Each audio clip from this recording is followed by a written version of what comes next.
आज की क्लास में हम एन्यूरिज्म के बारे में डिस्कस करने वाले हैं। तो चलिए क्लास को शुरू करते हैं। सबसे पहले बात हम करेंगे डेफिनेशन की, यानी एन्यूरिज्म को हम कैसे डिफाइन कर सकते हैं। तो एन्यूरिज्म एबनॉर्मल डायलेटेशन होता है आर्टेरियल सिस्टम के लोकलाइज सेगमेंट। यानी अगर आर्टेरियल सिस्टम के लोकलाइज सेगमेंट में एबनॉर्मल डायलेटेशन डेवलप होगा तो इस कंडीशन को बोलेंगे एन्यूरिज्म। एन्यूरिज्म को फर्दर 3 टाइप्स में डिवाइड किया गया है। फर्स्ट टाइप है ट्रू एन्यूरिज्म, सेकंड टाइप है फॉल्स एन्यूरिज्म और थर्ड टाइप है arteriovenous aneurysm. One by one इसको हम डिस्कस करेंगे। सबसे पहले हम डिस्कस करेंगे ट्रू एन्यूरिज्म के बारे में। ट्रू एन्यूरिज्म एन्यूरिज्म की ये वो कंडीशन है जिसमें आर्टेरियल वॉल की तीनों लेयर इन्वॉल्व हो। यानी अगर आर्टेरियल वॉल की तीनों लेयर ही एबनॉर्मली डायलेट हो रही है तो ऐसे टाइप ऑफ एन्यूरिज्म को बोलेंगे ट्रू एन्यूरिज्म। ट्रू एन्यूरिज्म को फर्दर 3 टाइप्स में डिवाइड किया गया है। ट्रू एन्यूरिज्म की ये टाइप जो है ये ऑन द बेसिस ऑफ कि एन्यूरिज्म की कंडीशन में किस तरह की स्वेलिंग डेवलप हो रही है, तो स्वेलिंग की शेप के अकॉर्डिंग ये क्लासिफिकेशन है। तो फर्स्ट टाइप है ट्रू एन्यूरिज्म का फुसिफॉर्म एन्यूरिज्म, सेकंड टाइप है सेक्युलर एन्यूरिज्म और थर्ड टाइप है डायसेक्टिंग एन्यूरिज्म। तो फुसिफॉर्म एन्यूरिज्म के बारे में डिस्कस करते हैं कि फुसिफॉर्म एन्यूरिज्म क्या है। तो फुसिफॉर्म एन्यूरिज्म कॉमनेस्ट फॉर्म है एन्यूरिज्म का, और इस तरह का एन्यूरिज्म डेवलप होता है एथेरोस्क्लेरोसिस के बाद। यहाँ यूनिफॉर्म एक्सपेंशन होता है entire circumference of arterial wall के अंदर। यहाँ स्पिंडल शेप एनलार्जमेंट होती है, और कई बार फुसिफॉर्म टाइप एन्यूरिज्म बैक्टीरियल इन्फेक्शन के नतीजे में भी डेवलप होता है। इसको बोलते हैं mycotic aneurysm. Secular aneurysm basically develop होता है stretching of the part of the arterial wall. यानी आर्टेरियल वॉल अगर एबनॉर्मली स्ट्रेच हो रही है तो उसके नतीजे में जो वॉल का सपोर्ट होगा वो वीक हो जाएगा, और उसके नतीजे में आर्टेरियल वॉल एबनॉर्मली डायलेट हो जाएगी, और ऐसी कंडीशन को बोलेंगे सेक्युलर एन्यूरिज्म। तो सेक्युलर एन्यूरिज्म डेवलप हो सकता है इंजरी के बाद, और खासतौर पे सुपरफिशियल आर्टरीज के अंदर इंजरी हो रही है उसके नतीजे में secular type of aneurysm develop हो सकता है। थर्ड टाइप है dissecting aneurysm. Dissecting aneurysm true sense में एन्यूरिज्म नहीं है, और इस टाइप एन्यूरिज्म की कंडीशन में अगर इंटीमल लेयर जो है अगर उसके अंदर रप्चर हो रहा है यानी ब्लीडिंग हो रही है, और वो ब्लीडिंग एथ्रोमेटस प्लैक के नीचे हो रही है, और ब्लीडिंग ये फोर्सफुली अगर ये मीडिया लेयर है आर्टेरियल वॉल की अगर वहां पहुंच जाए तो उस कंडीशन में वहां एक एबनॉर्मल स्वेलिंग डेवलप हो जाएगी, और इस तरह के एन्यूरिज्म को बोलते हैं डायसेक्टिंग एन्यूरिज्म। फॉल्स एन्यूरिज्म की हम बात करते हैं कि फॉल्स एन्यूरिज्म क्या है।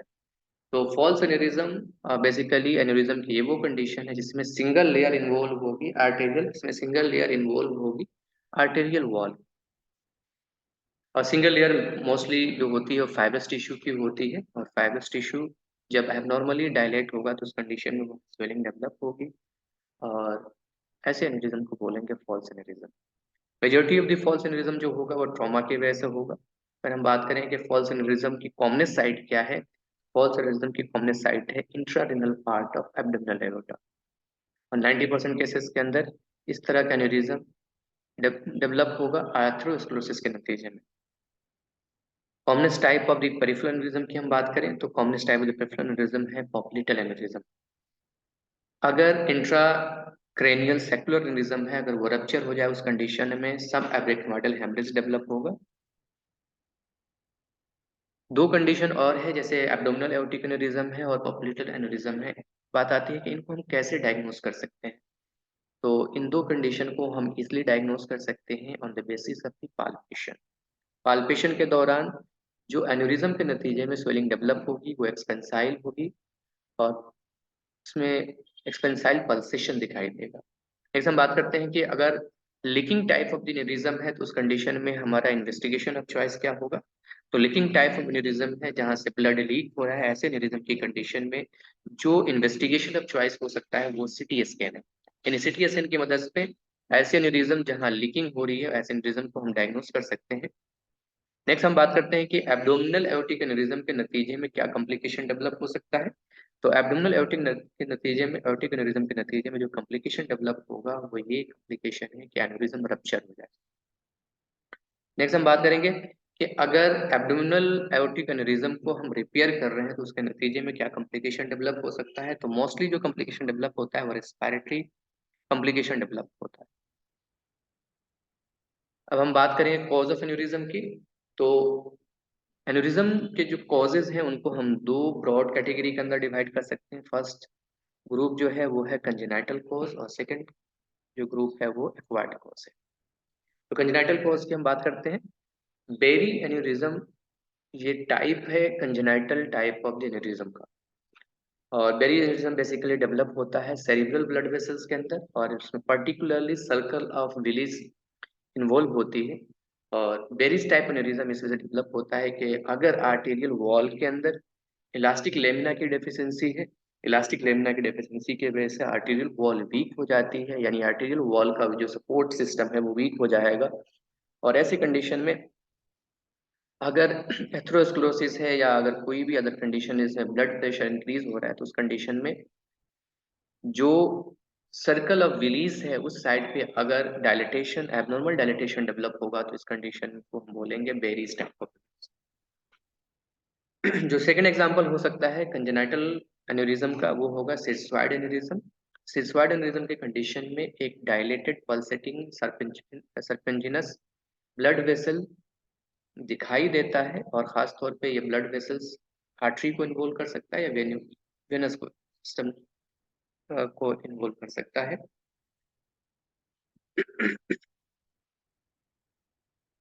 कंजेनाइटल आर्टेरियोवेनस फिस्टुला ये भी एक टाइप है एन्यूरिज्म का, यानी कंजेनाइटली अगर एबनॉर्मल कम्युनिकेशन डेवलप हो रहा है आर्टरी और वेनस सिस्टम के बीच में, उसके नतीजे में एक स्वेलिंग डेवलप होगी जिसको हम बोलेंगे कंजेनाइटल आर्टेरियोवेनस फिस्टुला के नतीजे में डेवलप होने वाला एन्यूरिज्म। एन्यूरिज्म कुछ इनहेरिटेड कनेक्टिव टिश्यू डिसऑर्डर्स हैं, उनके नतीजे में भी एन्यूरिज्म देखा जा सकता है। और ये कुछ कंडीशन है जैसे मार्फन सिंड्रोम के साथ एन्यूरिज्म देखा जा सकता है, या हेलर डेल्लोस सिंड्रोम के साथ एन्यूरिज्म की कंडीशन देखी जा सकती है। एन्यूरिज्म कई बार कोआर्केशन एयोटा के प्रोक्सिमल पार्ट के अंदर भी देखा जाता है। एक्वायर्ड कॉजेज की हम बात करेंगे। एक्वायर्ड कॉजेज तीन तरह के हो सकते हैं, traumatic cause, second degenerative cause, और थर्ड होगा इन्फेक्टिव कॉज। ट्रॉमेटिक कॉज के नतीजे में जो एन्यूरिज्म डेवलप होगा वो बेसिकली फॉल्स एन्यूरिज्म होगा, और यह मेजोरिटी ऑफ द केसेस के अंदर जो स्वेलिंग डेवलप होती है वो फुशियल form type of the swelling develop होती है। अब करते हैं कि मोड ऑफ ट्रॉमा क्या हो सकता है ट्रॉमेटिक एन्यूरिज्म के केस में। तो डायरेक्ट ट्रॉमा के नतीजे में भी एन्यूरिज्म डेवलप हो सकता है, जैसे direct trauma such as penetrating wound अगर कहीं हो रही है, और इस पेनिट्रेटिंग वुंड की वजह से अगर आर्टरी एबनॉर्मली स्ट्रेच हो रही है, तो वहाँ एबनॉर्मल डायलिटेशन डेवलप हो सकता है, और इस कंडीशन को बोलेंगे traumatic type of aneurysm. Irradiation के नतीजे में भी एन्यूरिज्म डेवलप हो सकता है। इरेडिएशन बेसिकली सपोर्ट सिस्टम जो आर्टरियल वॉल का है उसको वीक कर देता है, और उस कंडीशन में एबनॉर्मल डायलिटेशन देखा जा सकता है। और जो थर्ड कंडीशन हो सकती है वो आर्टेरियोवेनस एन्यूरिज्म की कंडीशन हो सकती है। और आर्टेरियोवेनस एन्यूरिज्म की कंडीशन देखी जा सकती है जब डायलिसिस के लिए हम कैनुला बनाते हैं, तो यहाँ भी एबनॉर्मल कम्युनिकेशन क्रिएट करते हैं आर्टरी और वेनस सिस्टम के बीच में। और ये एबनॉर्मल कम्युनिकेशन बेसिकली टाइप है ट्रॉमेटिक एन्यूरिज्म का। इनडायरेक्ट ट्रॉमा के नतीजे में भी एन्यूरिज्म डेवलप हो सकता है, और ये कंडीशन देखी जा सकती है सबक्लेविन आर्टरी के अंदर। सबक्लेविन आर्टरी के अंदर एन्यूरिज्म डेवलप होगा उस साइड पे जहाँ सर्वाइकल रिब क्रॉस करेगा सबक्लेविन आर्टरी को।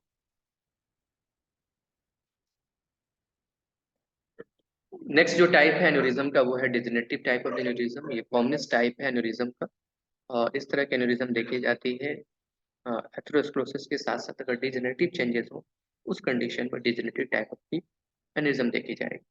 डिजेनरेटिव जो चेंजेस हो सकते हैं ये हो सकता है कि इलास्टिक जो कंपोनेंट है वो लॉस हो जाए, वो डेफिशिएंट हो, या वो डिजेनरेट हो जाए, या मसल फाइबर्स हो वो डिजेनरेट हो जाए। यानी इलास्टिक लेमिना के अंदर अगर डिजेनरेशन हो रहा है या मसल फाइबर्स के अंदर डिजेनरेशन हो रहा है, तो उस कंडीशन में एन्यूरिज्म डेवलप हो सकता है।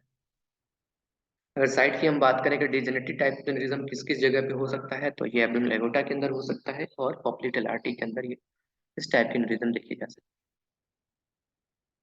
तो हमने यहाँ डिस्कस किया कि एब्डोमिनल एओर्टा में एन्यूरिज्म डेवलप हो सकता है, और पॉप्लिटल साइट पे भी हमने पॉप्लिटल आर्टरी के अंदर एन्यूरिज्म डेवलप हो सकता है। तो इसको थोड़ा समझने की कोशिश करते हैं। तो एब्डोमिनल एन्यूरिज्म कब डेवलप होगा, तो कुछ कंडीशंस ऐसी हैं जो प्रिडिस्पोज करेंगी एब्डोमिनल एन्यूरिज्म की, जैसे लंबर लोडोसिस की कंडीशन देखी जा रही है लंबर, तो उस कंडीशन में पेशेंट के अंदर एब्डोमिनल एओर्टिक एन्यूरिज्म देखा जा सकता है। तो यहाँ दो फैक्टर काम करता है, एक तो मैकेनिकल स्ट्रेनिंग होती है और साथ साथ में एनाटॉमिकल फैक्टर भी काम करता है।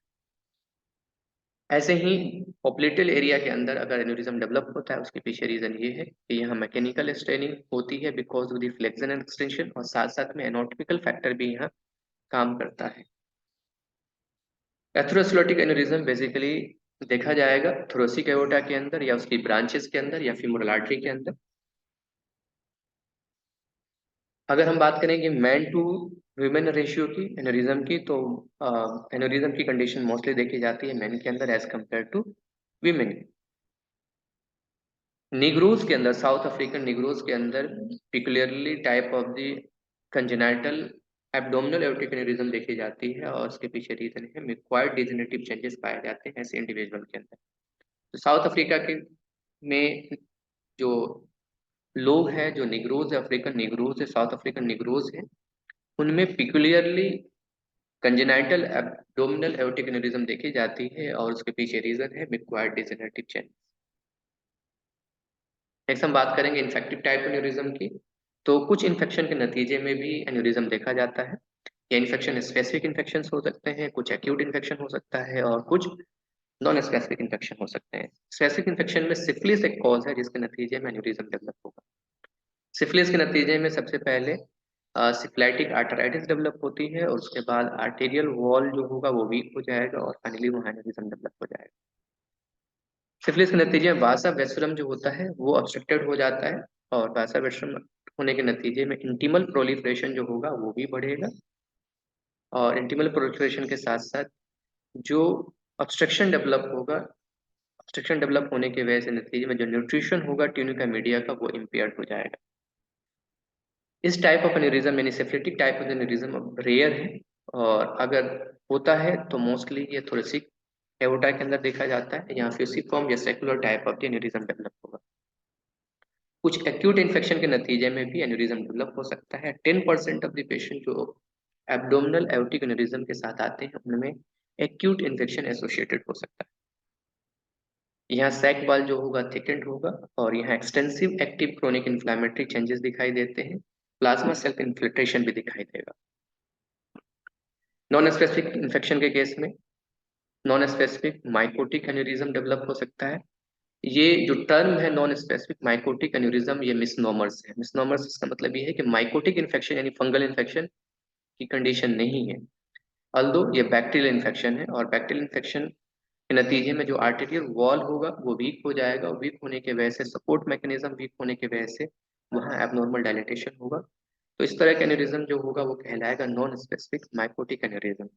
अब बात करेंगे कि जो माइकोटिक एन्यूरिज्म है उसमें कौन कौन से ऑर्गेनिज्म फेंडर के तौर पे प्रेजेंट हो सकते हैं। तो पहला ऑर्गेनिज्म है स्टाफाइलोकोकस ऑरियस, और सेकंड ऑर्गेनिज्म है स्टाफाइलोकोकस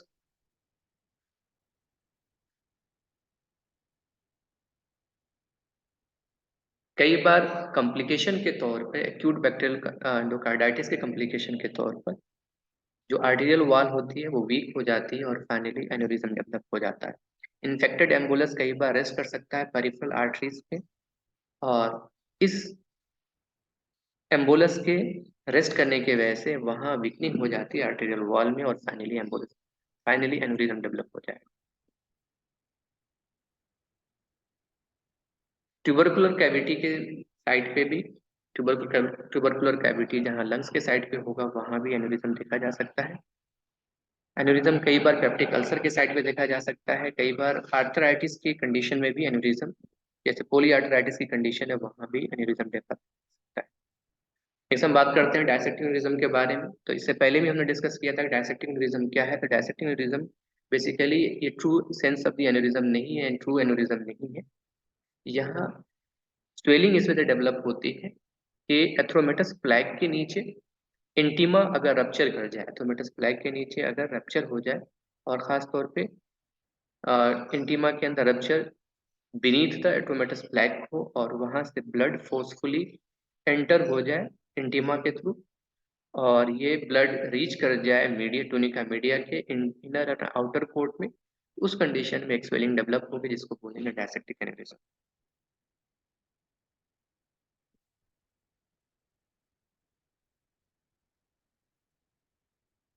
डायसेक्टिक एनेरिज्म कई बार एसोसिएटेड होता है हाइपरटेंशन के साथ या मार्फन सिंड्रोम के साथ। कॉमनेस्ट साइट जो ऐसे डायसेक्टिक एनेरिज्म के लिए है वो है सेंडिंग एओर्टा।